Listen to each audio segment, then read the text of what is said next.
जय जवान जय किसान. शेतकऱ्यांची सध्याची परिस्थिती जर बघितली तर त्याला आई भाकर खाऊ देना आणि बाप भीक मागू देना अशा प्रकारची झालेली आहे. आपण जर बघितलं तर शेतकरी सातत्यानं नैसर्गिक संकटामध्ये सापडतोय, अडकतोय आणि त्यातून मार्ग काढून काही ना काही पिकवण्याचा प्रयत्न करतो, तर त्याला त्या ठिकाणी योग्य भाव मिळत नाही, योग्य मोबदला मिळत नाही, त्यामुळे तो संकटात आहे. आणि हे संकट कमी होतं का काय, ह्याच्यापेक्षा अजून वाढीव सरकारनं त्या ठिकाणी सरकारच्या शेतकऱ्यांच्या बोकांडी काहीतरी लादण्याचा प्रयत्न केला आहे, म्हणजेच शक्तिपीठ महामार्ग. शक्तिपीठ महामार्गाच्या शेतकऱ्यांनी कुठेही किंवा कुठल्याही नागरिकांनी कसल्याही प्रकारची मागणी केली नसताना हा महामार्ग होतोय. महामार्ग होत असताना शेतकऱ्यांच्या चांगल्या जमिनी यामध्ये जात आहेत आणि यामुळे शेतकऱ्यांचं या पुढच्या काळामध्ये प्रचंड मोठं नुकसान होणार आहे. जसं की आपण बघितलं की सुरत चेन्नई ग्रीनफील्ड महामार्गाच्या माध्यमातून अनेक शेतकऱ्यांचं नुकसान होणार आहे, त्याचबरोबर यासुद्धा महामार्गाच्या माध्यमातून नुकसान होणार आहे. शेतकऱ्यांचा विरोध प्रचंड या महामार्गाला आहे. असं असताना सुद्धा सरकार तो महामार्ग करण्याचा प्रयत्न करतोय. कुणाच्यासाठी हा महामार्ग आहे हा खरा प्रश्न या महाराष्ट्राला पडलेला आहे.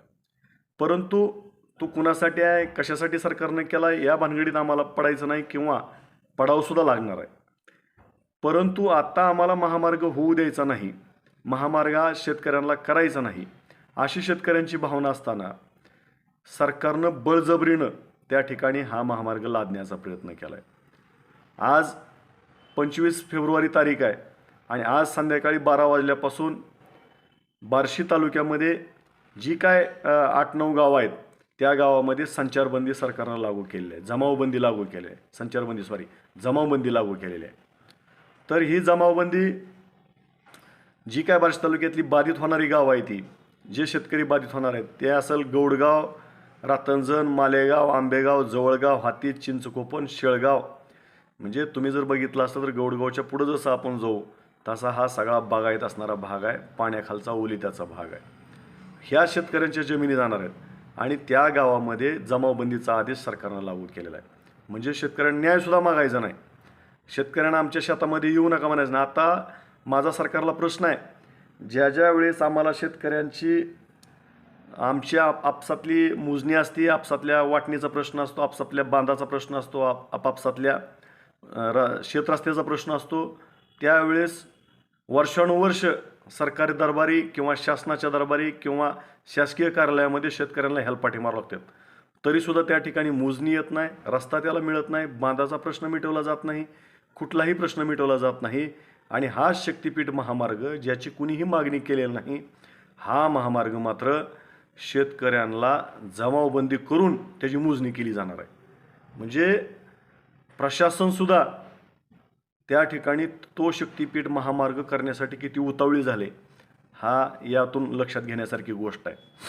परंतु माझी सरकारला या निमित्तानं विनंती आहे, एकतर हा शक्तिपीठ महामार्ग रद्दच करा, परंतु जर तुम्हाला करायचाच असेल आमच्या शेतकऱ्यांच्या भाकरी जर तुम्हाला हिरावून घ्यायची असेल, शेती जर तुम्हाला घ्यायची असेल, तर माझ्या या ठिकाणी 2 मागण्या आहेत.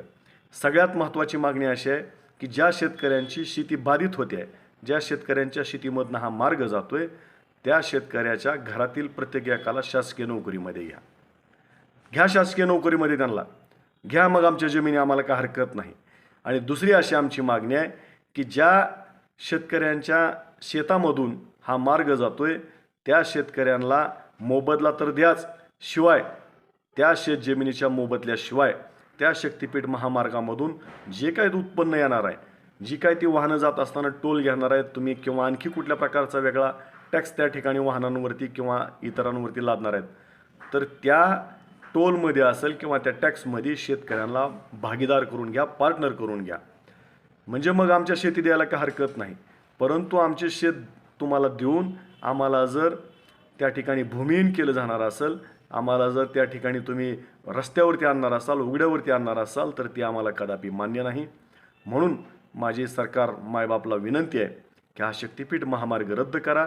जर रद्द करायचं नसेल तर ज्या शेतकऱ्यांची शेती त्या महामार्गामध्ये शक्तिपीठ महामार्गामध्ये जाईल त्या शेतकऱ्याच्या प्रत्येक घरातील एका व्यक्तीला तुम्ही शासकीय नोकरीमध्ये घ्या, नसल तसंही शासकीय नोकरीमध्ये घ्या. आणि दुसरी गोष्ट, तुम्ही त्या शेतकऱ्यांना पार्टनर करून घ्या, ही आमची मागणी राहील. परंतु सरकार मायबाप हे तुमचं वागणं बरं नाही. माझं शेतकऱ्यांना सुद्धा या निमित्तानं सांगणं आहे. बघा, तुम्ही जर बघितलं असलं तर शक्तिपीठ महामार्गाची जमीन ॲक्वायर करण्याच्या नोटिसा किंवा त्या संबंधीचे आदेश सरकारनं विधानसभा आणि लोकसभा झाल्यानंतर काढण्याचा प्रयत्न केला होता. आणि त्यानंतर पुढच्या जिल्हा परिषद पंचायत समितीच्या व इतर निवडणुका स्थानिक स्वराज्य संस्थेचा असल्यामुळं कदाचित आत्तापर्यंत सगळी थांबली होती. पण जशा काय स्थानिक स्वराज्य संस्थाच्या निवडणुका झाल्या तसं लगेच प्रशासकीय यंत्रणा सरकारनं कामाला लावली आणि तुमच्या जमिनी घेण्याचं सरकारनं त्या ठिकाणी डाव टाकलेला आहे. म्हणून या निमित्तानं लक्षात ठेवा, शेतकऱ्यांना जागरूक राहणं गरजेचं आहे. कुणाच्या सोबत आपण उभं राहिलं पाहिजे आणि कुठल्या त्या ठिकाणी कुणाच्या सोबत नसलं पाहिजे, ह्या सुद्धा गोष्टी लक्षात घ्या. मी याच्यासाठी सांगतोय की सरकारनं असा सुद्धा एक पुढं घाट घातलेला आहे की वन नेशन आणि वन इलेक्शन, म्हणजे एकाच वेळेस सगळ्या इलेक्शन होणार. तर लक्षात ठेवा, मी आत्ता जे तुम्हाला सांगितलं की विधानसभा लोकसभेच्या नंतर जवळपास 1.5-2 वर्ष सरकार थांबलं याच्यासाठी की स्थानिक स्वराज्य संस्थाच्या निवडणुका आहेत त्या. परंतु इथून पुढच्या काळामध्ये जर एक इलेक्शन लागलं तर 5 वर्ष सरकार नंगा नाच घालेल.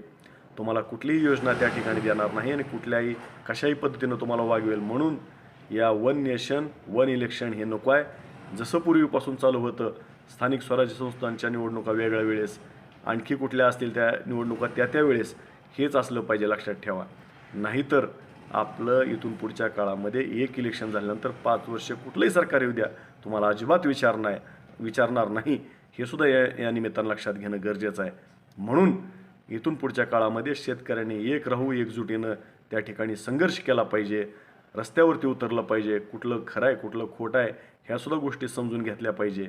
एवढंच या निमित्तानं सांगतो. पुन्हा एकदा माझी सरकारला विनंती आहे, जर तुम्हाला शक्तिपीठ महामार्ग करायचाच आहे तर लक्षात ठेवा, शक्तिपीठ महामार्गामध्ये ज्यांची जमीन जाते आहे त्या प्रत्येक घरातील शेतकऱ्याच्या एका व्यक्तीला शासकीय नोकरीमध्ये घ्या आणि शक्तिपीठ महामार्गामध्ये बाधित असणाऱ्या शेतकऱ्यांना तुम्ही त्या ठिकाणी पार्टनर करा.